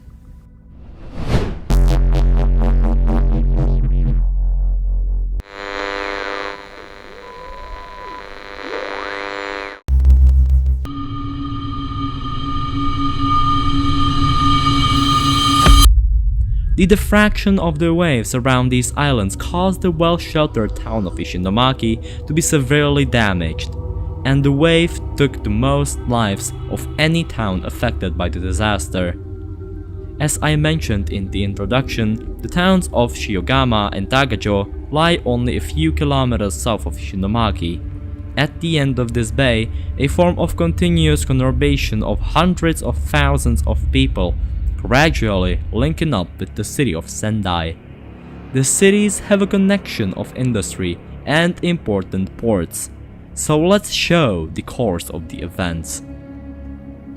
The existence of these islands that form the natural boundary of Matsushima Bay, the largest of which are Miyato Island and Sabusawa Island, proved crucial to the wave's further progress. If we look closely, we can see that the geomorphology of the coastline of these islands is very rugged, and there are many indented bays. In addition, there are relatively high forested hills on the islands. Thanks to these features, the islands were able to absorb a significant part of the tsunami energy in the area. If we look at this eastern beach of Miyato Island, you can see that behind the original breakwaters, the local development has been completely destroyed. This means that the wave run-up here must have been very destructive. This was not only due to the lack of height of the breakwaters, but also because the town behind it was built at the sea level. As a result, The water that overflowed the breakwater completely flooded this whole area and filled it like a huge swimming pool, washing away most of the buildings. This system of protection proved to be ill-conceived. But the Japanese engineers learned their lesson. First, they repaired the breakwaters and raised the height of the breakwater by 1.5 meters. Then they raised the entire area to the height of the breakwater, and only on this modified surface did they begin the construction. This is a very sophisticated measure. The next wave, if it overflows the breakwater again, will not have such destructive force, because the entire buildings will not be submerged in water, but the water will only lap them and quickly return to the ocean. As you can see, other places on the island have seen the construction of new breakwaters, some relying on height, others on sophisticated shapes. It is on the face of it fantastic when you consider whenever the Japanese are building new breakwaters, even on islands to protect the local flora and fauna. On some islands, you can still see the line of how far the water reached during the tsunami.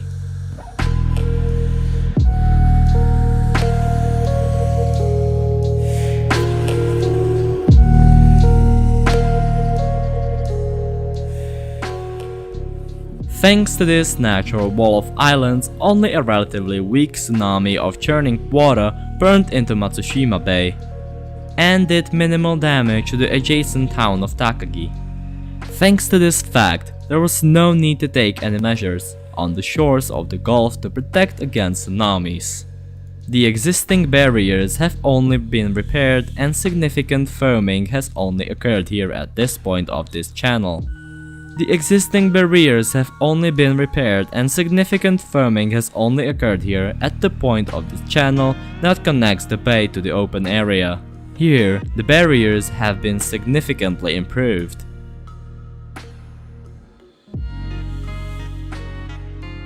If I had to choose where to live on the east coast of Japan, it would be here. The risk of a deadly tsunami here is absolutely negligible. Unfortunately, this is not the case for the southern and southwestern parts of the bay, at the end of which lies the town of Shiogama. It is clear from the map that this part of the bay is much less protected and more exposed. This also resulted in a much greater power of the tsunami. Let's take a look at the perspective of this small island of Mitsushima. This is where the town of Shiogama is located. To the north are a number of islands that we've just talked about. And if we look to the east, we can see the open ocean. Therefore, the tsunami did not have any obstacles in this area. Its relatively high strength can be seen on this Mahashini island, where there were no protective features. As you can see, the local forest has been completely devastated. Nevertheless, even this series of islets served as a kind of buffer to the tsunami's energy, and the shallowness of the bay also played a role in its diminishing strength, which greatly inhibited the wave. When the wave reached the port, here at this place where the ship Norwich is located, random witness was take the moment when the wave lifted the pier, boarding steps and ships, and finally flooded the surrounding infrastructure. Whoa, 来た来た。やばいやばい。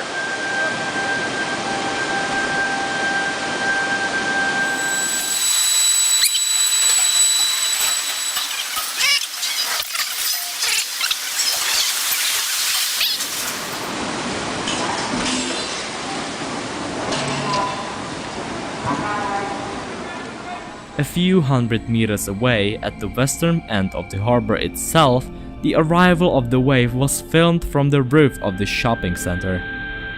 The wave manifested itself as a sudden surge of water that overflowed the low concrete wall and secured the gate, and poured uncontrollably into the streets.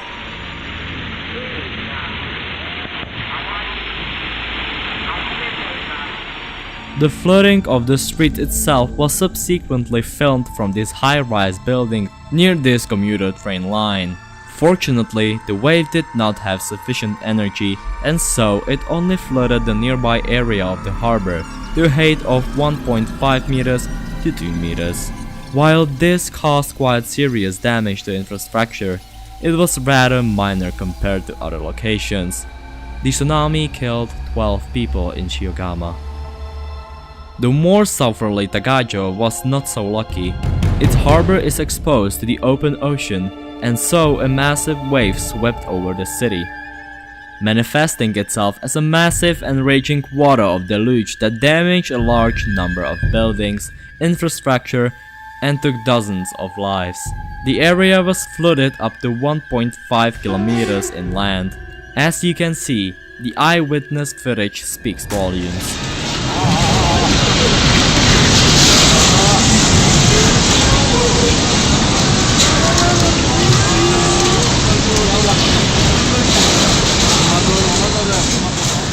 But the tsunami has still not shown its greatest destructive power here. The whole area south of Ishinomaki is flat, and there are long sandy beaches, and the bottom only rises gently to the shore. This bathymetry of the coastline has completely changed to the character of the tsunami, compared to the northern areas, which is fully reflected in the Sendai area, which we will discuss in the next video.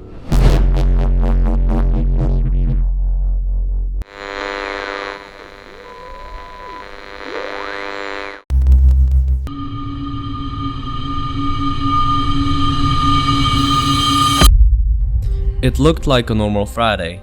Mr. Okamoto was preparing for a trip to Sendai airport, where he was due to pick up his wife, who was flying in from Tokyo, 300 kilometers away where she was working. The couple lived on the western edge of Sendai, in a quiet residential area surrounded by forested hills. The journey to the airport usually takes an hour, and as the plane was due to land shortly after 3:30 p.m., Mr. Okamoto set off after 2 p.m. As he drove through the town of Natori and past local farms, the road began to shake. The clock in the car read 2:46 p.m. and Mr. Okamoto realized that another earthquake which hits Japan several times a year had arrived and quickly stopped the car, precisely as he had learned to do. But he soon realized that this earthquake was different. The tremors intensified until the road jerked violently from side to side and cracked. It took an incredibly long time for the biggest tremors to stop. "Tsunami! Tsunami is coming soon," Mr. Okamoto said out loud. He quickly turned on the car radio and his intuition did not fail him. A monothematic warning of a major tsunami approaching Japan's shores poured into the airwaves.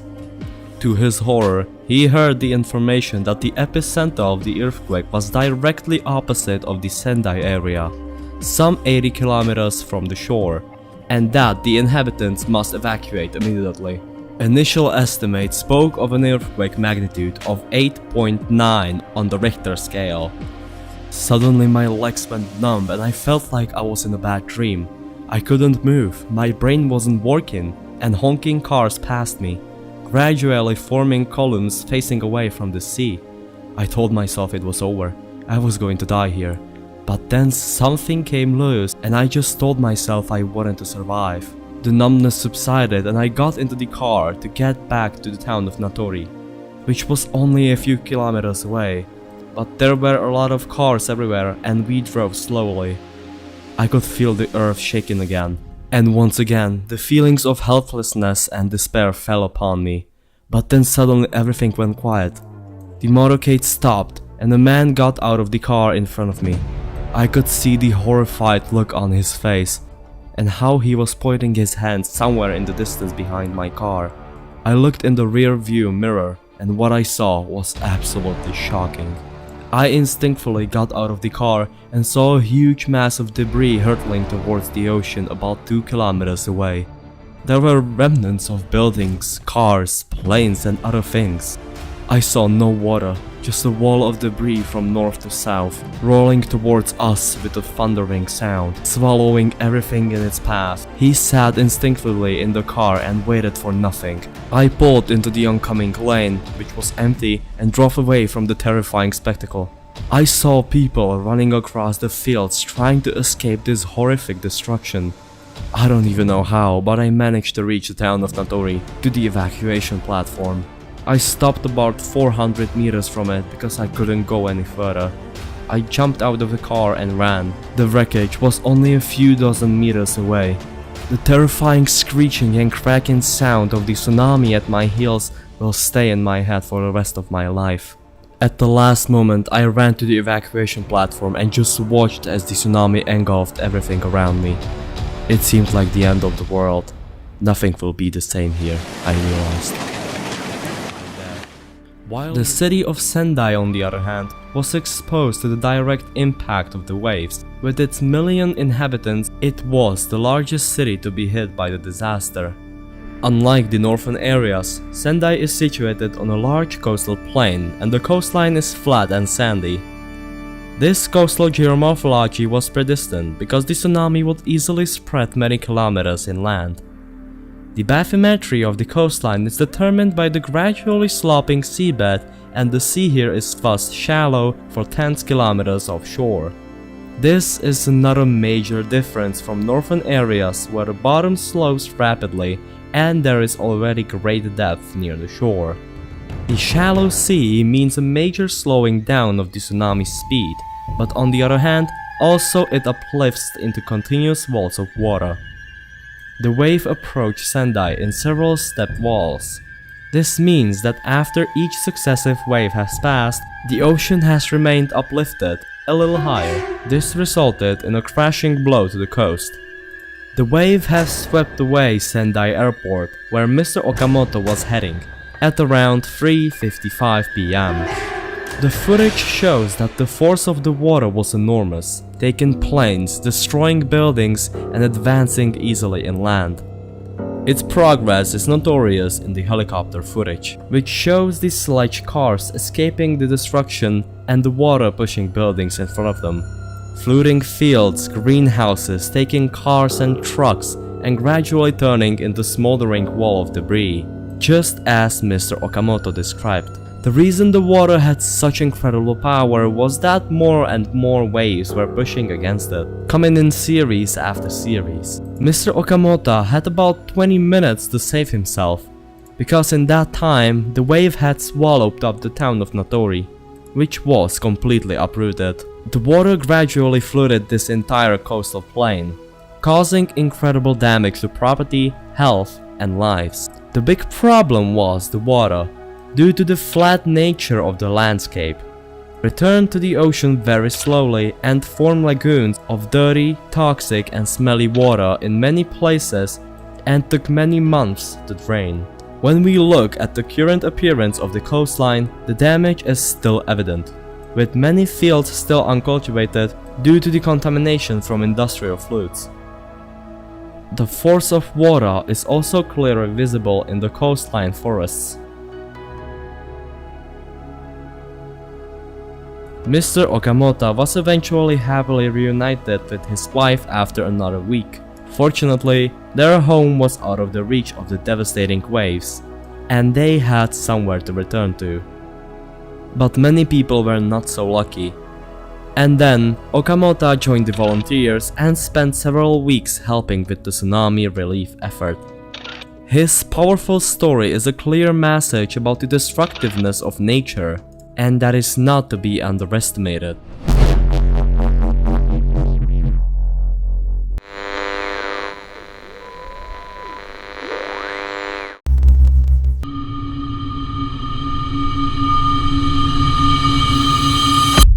The city of Soma lies on the very northern border of the Fukushima prefecture, and its harbor forms the natural southern edge of the flat Sendai Bay.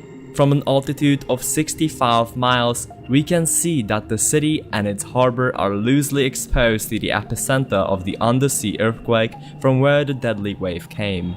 From this high, we can also comfortably see the cities of Onagawa, Minami-Sanriku, and Kesennuma, which were virtually destroyed by the wave. But here it was completely different from the wave that came to Soma. This is due to the different bathymetry of the bottom and also the different character of the coastline. In the north, the ocean rises abruptly just before the coastline, which is also very rugged and there are numerous bays. The result is the notorious flood wave, which has enormous destructive potential. However, everything is different about the town of Soma. The ocean rises gently, and for many kilometers offshore, the water is refreshingly shallow, while the coastline is flat and sandy. As a result, tsunamis in such conditions tend to form classic walls of water as we know them from popular movies. Let's take a closer look. All the action in this video takes place in this small area around the harbor called Obama.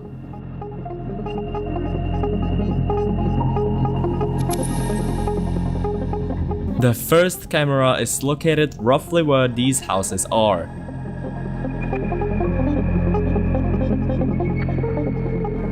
And that will be filming the area from the road bridge to the sand split in that direction.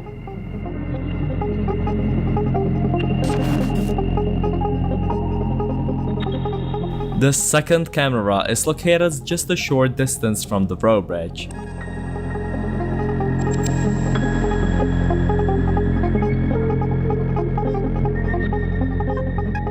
Approximately somewhere on this rock, which is a fairly safe place to watch the tsunami.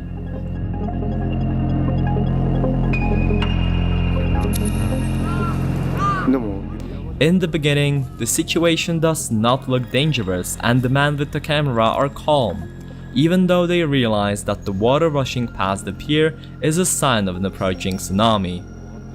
This effect is caused by the slow rise of the water surface as the wave, whose crest is still in the open sea, pushes a huge mass of water in front of it. And therefore, the water begins to move towards the shore. It is being pushed out.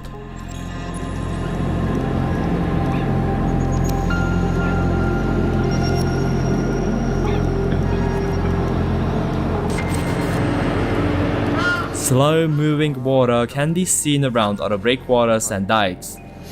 When we look out to the open sea, we see that it is perfectly calm, and the rise in the surface is imperceptible to large ships. Here we can see that people are still evacuating the port buildings, so it is only a few minutes after the earthquake. Only a few people realize what kind of disaster is coming. Here we see two fishing boats moving quite correctly out of the harbor, but they will be at risk of serious damage even during a small wave.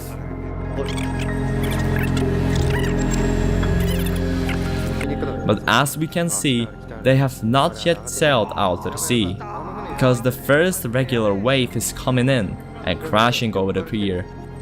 At this point, the ships can't leave the harbor because of the strong current.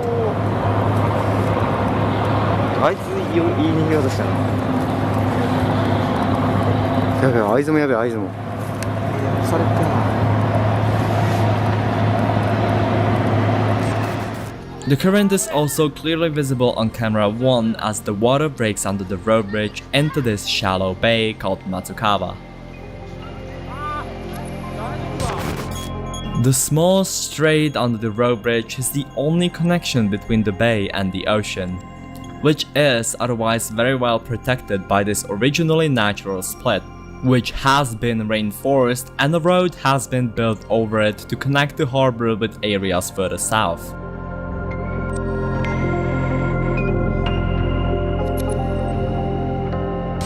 But let's go back to the harbor.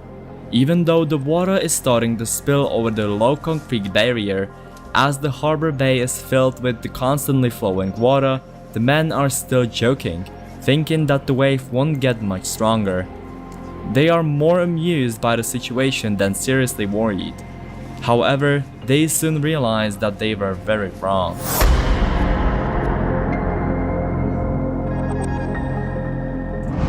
As more and more water comes in, since the peak of the tsunami is already near the coast, The flow over the concrete wall picks up a speed and becomes more and more powerful, and the water quickly floods the harbor structures. Gradually, it dawns on the man that the situation is not okay and is instead very serious.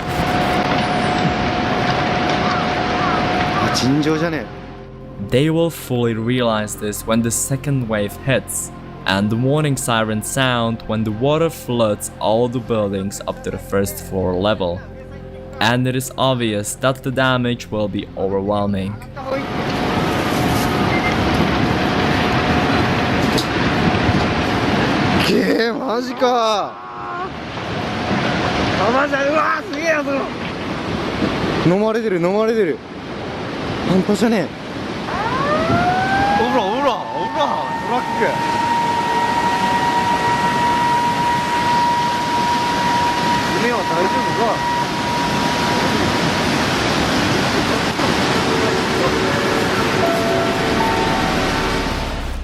The second camera also recorded a significant increase in the currents into Matsukawa Bay. But it was at this point that the cameraman managed to catch a glimpse of a huge wall of water heading towards the spit at the end of the bay.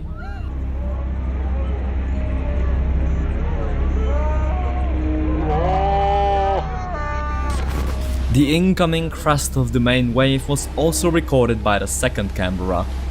At this point, the situation is critical because the ocean surface is up approximately 11 feet and surrounding all the buildings.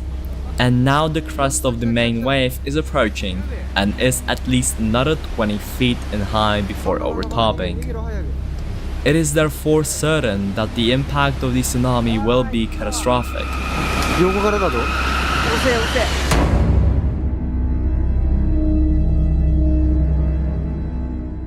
When the wave breaks on the shore and hits a scythe, an incredible spectacle occurs. A huge overflowing cylinder full of foamy water is created, which crashes against the concrete and rock cobbles on the spit, reaching up to 30 meters high in places. Now we can truly say that we are seeing the destructiveness of the tsunami in its essential form. The major pine trees on the north side of the spit are immediately uprooted and washed away.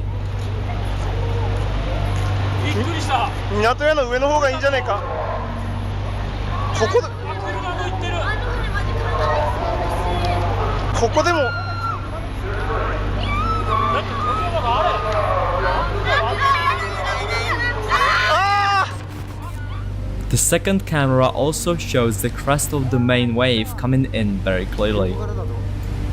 When the wave breaks, it swallows one of the fishing boats, which disappears in the furious foam of this giant tsunami. The giant wave is also seen by the people in this building, who then try to take shelter somewhere. Many viewers thought for a long time that these people could not have survived, but the opposite is true. As we are about to show you, the wave then completes the work of destruction throughout the harbor.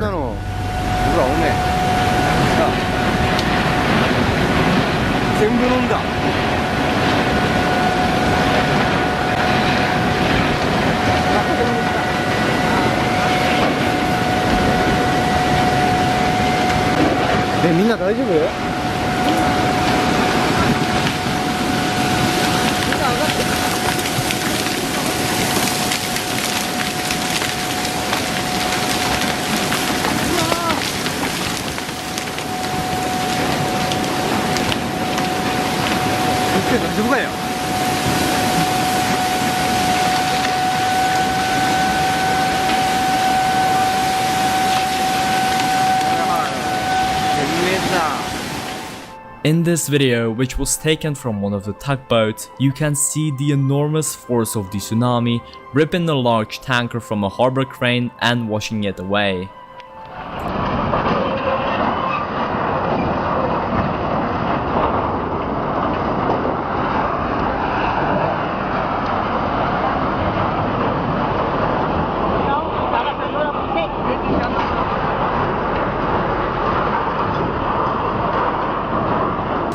In another video that was taken from this bridge over the harbor, you can see clearly how far the water reached. Here you can see the flooded harbor structures where the camera number 2 was.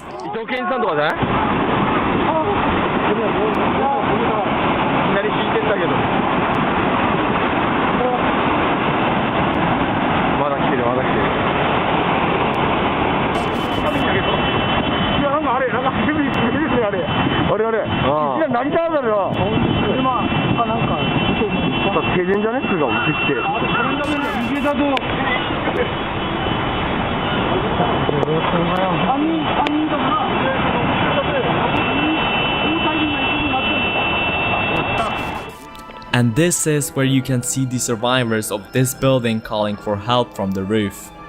It sounds almost unbelievable, but they were incredibly lucky and probably smart because they were able to hide in a place where the wave didn't wash them away.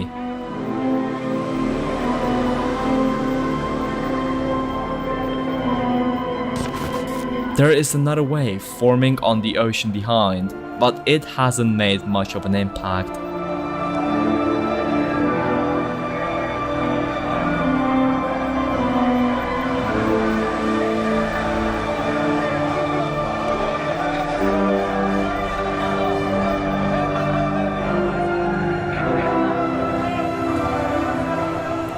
A few months after the tsunami, the harbor looked like this. Here you can see the foundations of the buildings that were swept away.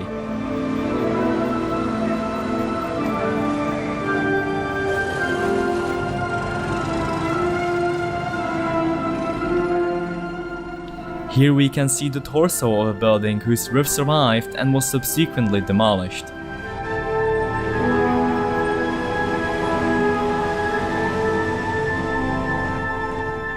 In the end, all that was left standing was this massive concrete building.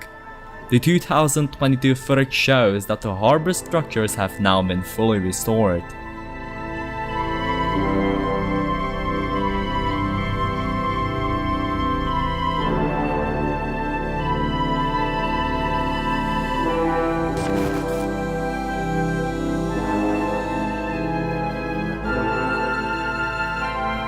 Looking at the site, it can be seen that the restoration work is still ongoing today and further reinforcing of the wall is taking place. Even though it was not very high, it protected this part of the city very well, because it was able to absorb a huge part of the tsunami energy. The destructive power of the wave is evidenced by this view, where even in 2023, the remnants of the pine trees can still be seen in the highest parts of this cliff over which the wave swept.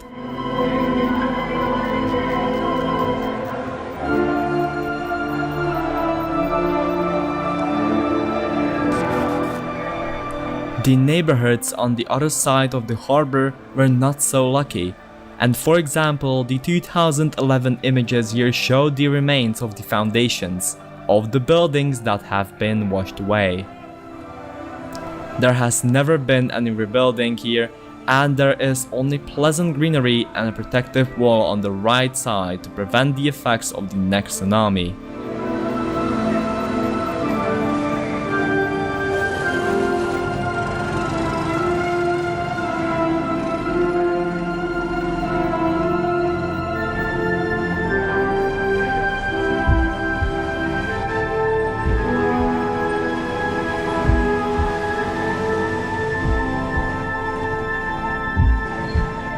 Even though the tsunami's destructiveness here was not of the same magnitude as in the north, and the port infrastructure and adjacent buildings were mainly destroyed, the tsunami footage from this town, or rather video footage, is a perfect study that reveals a lot about this phenomenon.